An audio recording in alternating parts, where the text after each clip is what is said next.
Magandang umaga po sa ating lahat. Narito ang weather update para sa araw ng Martes, February 25, 2025.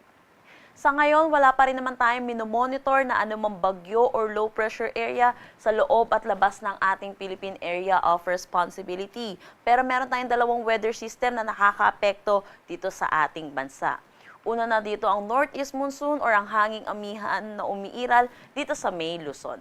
Samantala, meron din tayong easterlies or yung mainit at maalinsangan na hangin na nanggagaling sa dagat Pasipiko. Kung makikita po natin dito sa satellite imagery po natin, meron po tayong mga ulap dito at ito po ay dulot netong easterlies. Para naman sa magiging panahon natin ngayong araw, makakaranas ng maulap na papawirin na may mga pag-ulan dito po sa Cagayan Valley, Cordillera Administrative Region, Aurora at Quezon. Dulot ito ng northeast monsoon or ng hanging amihan. Para naman dito sa Metro Manila at nalalabing bahagi ng Luzon, asahan naman po natin ang bahagya hanggang sa maulap na papawirin na may mga isolated light rains or yung mga pag-ambon. Agwat ng temperatura for Metro Manila 23 to 30 degrees Celsius, Lawag 23 to 31 degrees Celsius. For Tuguegarao, asahan natin ng 20 to 28 degrees Celsius, Baguio 14 to 23 degrees Celsius, Tagaytay 20 to 28 degrees Celsius, at Legazpi 24 to 31 degrees Celsius.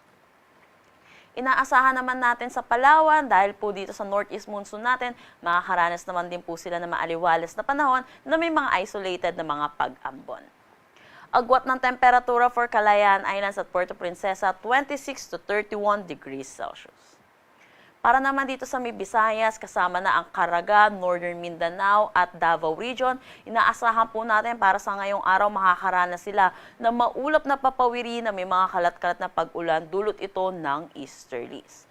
Samantala, para naman sa nalalabing bahagi ng Mindanao, iasahan naman po natin magiging maaliwalas ang ating panahon or magiging mainit at malinsangan ang tanghali hanggang hapon na may mataas na tsansa ng mga panandaliang pag-ulan, dulot ng mga localized thunderstorm, lalo na po sa hapon at sa gabi.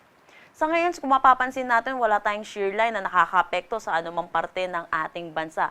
Pero inaasahan natin by weekend possible itong bumalik at makaapekto dito sa may Bicol Region at Eastern Visayas. Kaya iba yung pag-iingat po para sa mga kababayan po natin sa mga nasabing lugar. Dala na rin po ng mga pag-ulan nito noong mga nakaraang araw natin.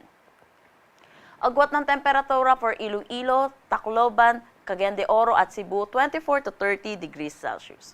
For Zamboanga, 24 to 33 degrees Celsius at Davao, 24 to 32 degrees Celsius.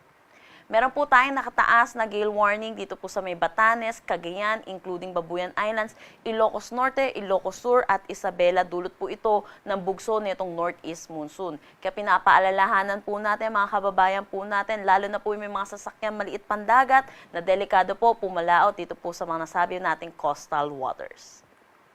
Ang sunrise mamaya ay 6:15 a.m. at ang sunset mamaya ay 6:03 p.m.